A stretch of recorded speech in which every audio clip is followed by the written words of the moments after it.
Welcome to our lecture here on cognitive therapies online on YouTube. And you may occasionally hear my dogs barking here in the background. I have to tell you, it's really weird talking to a screen like this. So if I feel a little bit more stumbly, or if I sound a little bit more stumblier than usual, it's because it's just kind of strange talking to a screen rather than people. Anyway, I've got the silly cartoon as the first slide here. Your problems are caused by all or nothing thinking. It's either that or you don't have any problems. So, this is kind of the crux of cognitive therapy, the idea that the way you think is causing your problems. And all or nothing thinking is just one example of the way people think that can cause them difficulties and the kind of counseling that we would apply to help folks who have these issues. So, the term cognitive therapy is actually a really broad one, and we're going to talk about two individuals that you can see down in the right hand corner here who they both have passed away now, the giants of cognitive therapy. But to talk about cognitive therapies in general, they both are really useful for counseling short term. You know, you heard Dr. Imhoff the other day talking about how that's the main type of therapy he used.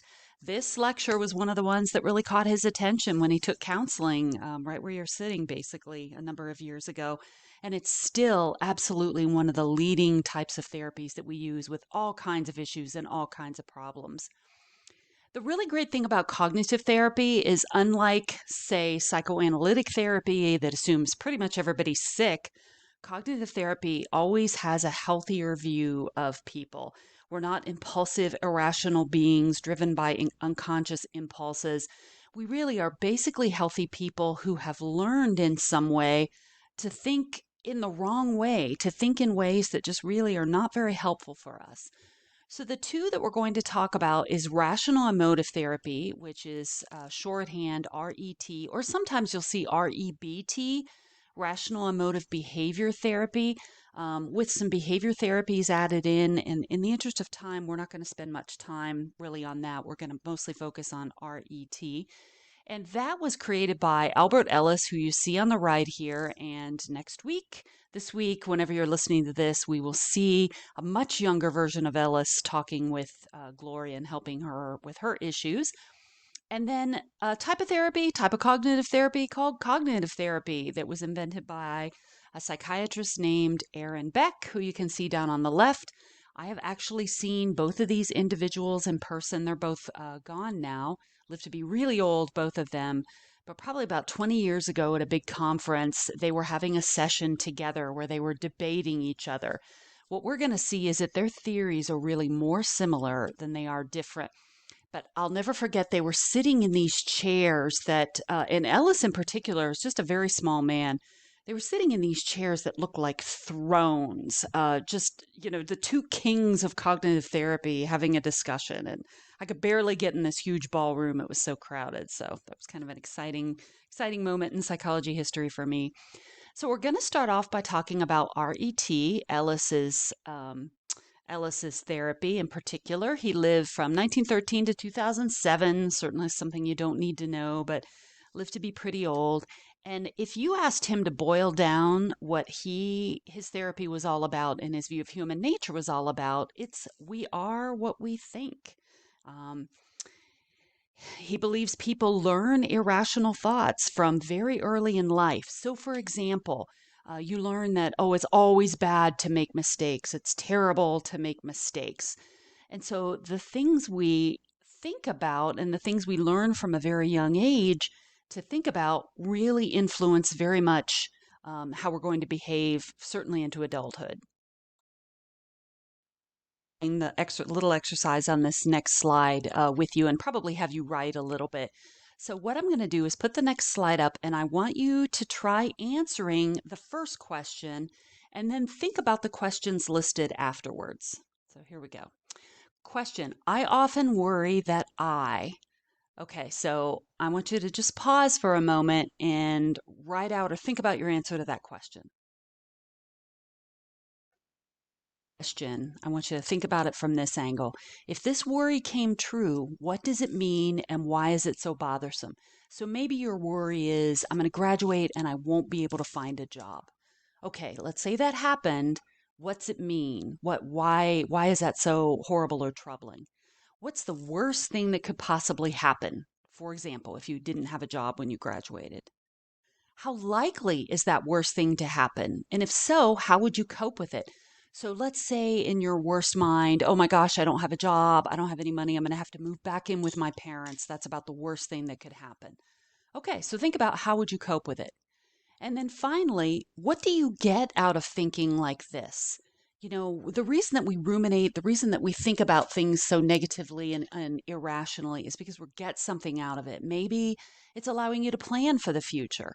So think about how does this kind of thinking work to your advantage? I mean, it does to some extent, but ultimately what it's doing is harming you. So, this is kind of the process that Ellis would take someone through.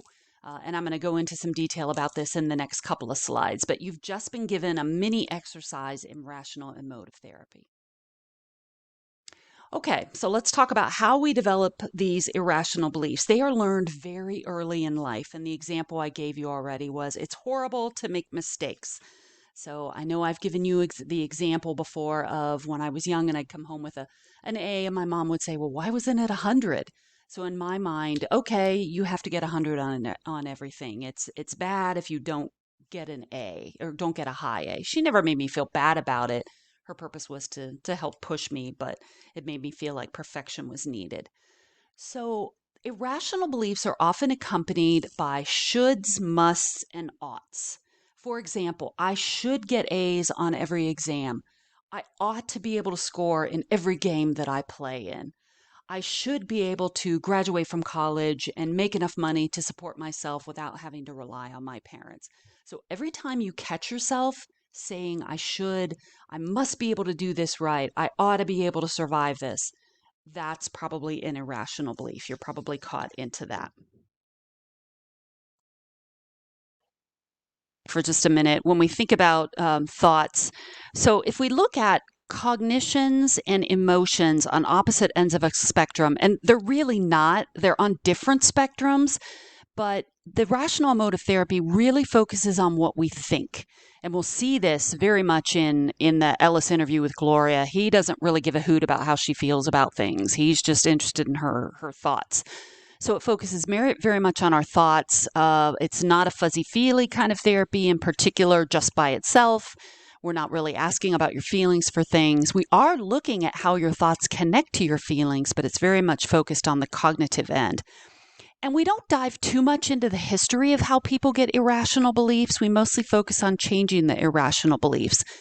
But if you consider it, irrational thoughts develop when we're very young because we learn to evaluate ourselves on the basis of what other people say. So when you miss a goal in the soccer game when you're 5 years old and your parents are yelling, do it, do it differently, try it this time. The belief you get is, oh, I need to be able to score in every game. So these become very important, the opinions of others, because we learn to evaluate our experiences by how do I get approval from other people? What do I have to do to get approval from other people? Do I need to get all A's or score in every goal or always be nice to my sister, that kind of thing? So essentially, the way to think about it here, oops, I thought I had another line here. Okay. Our irrational thoughts are someone else's voice that we have internalized. So your parents saying you should have gotten that goal, you should have gotten that A. We're not born with irrational beliefs. We develop them as we get older. So what this evolves into for Ellis is this ABC theory of personality.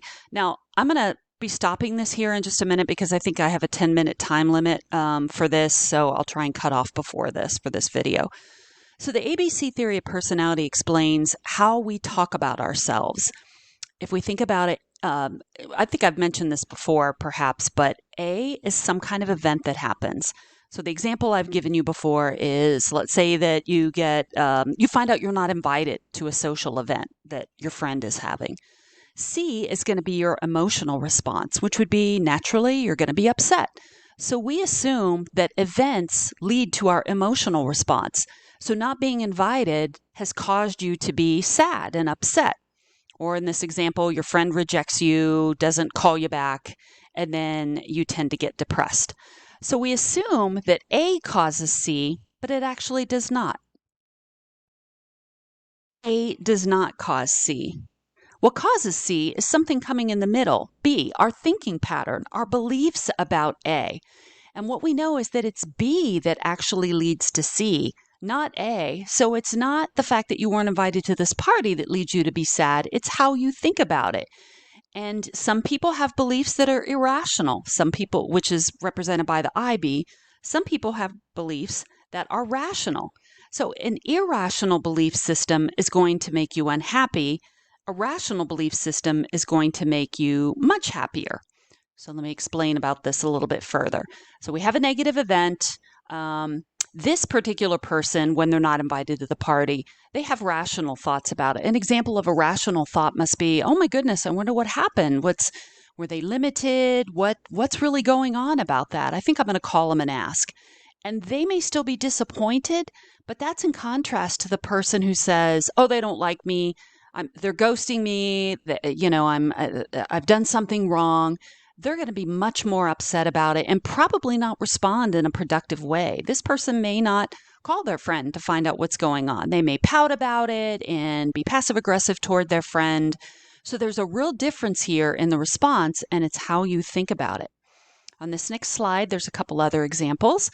So instances of rational beliefs would be if your friend doesn't show up when you're supposed to meet them. "Oh, she must have forgotten about our plans. I hope everything is okay. She never does this." Irrational beliefs would be things like, "She must not like me anymore. She doesn't want to be friends anymore." So irrational beliefs oftentimes are jumping to conclusions, which is exactly what this is. This one is looking at the situation more with curiosity. She must have forgotten about it. I'm going to check it out. I hope she's okay. I'm going to check it out. So there's no jumping to conclusions there. And ultimately, what we know about human nature is that if your beliefs are irrational, you're going to have some unhealthy emotions, blaming yourself, feeling really bad about yourself. Rational beliefs are going to result in healthy emotions, curiosity. I don't necessarily think it's me. I'm going to find out what happens. So we know Ellis tells us that there are some common irrational beliefs, and I think he gets a little bit amusing here. The first one is catastrophizing. You've probably heard of this. This is when you think the worst. So your friend doesn't text you back. "Oh, they don't like me anymore. They're dumping me. They got a better offer tonight." So jumping to conclusions and catastrophizing. So that's a very common thing that people do. A second one, and this one's my favorite, is that Ellis says we all engage in masturbating. Remember those musts, shoulds, and oughts? Well, if you use them too much, you are masturbating. An example of this would be, "I must get A's on everything. I must score in every game. I have to get every job that I apply for. I have to get A's on every project that I turn in." So whenever you hear yourself again saying these musts, shoulds, or oughts, you have to stop yourself from masturbating because it is going to lead to some unhealthy emotions. Okay, I'm going to stop there. Video number 2, which is attached, that's going to have the second half of this.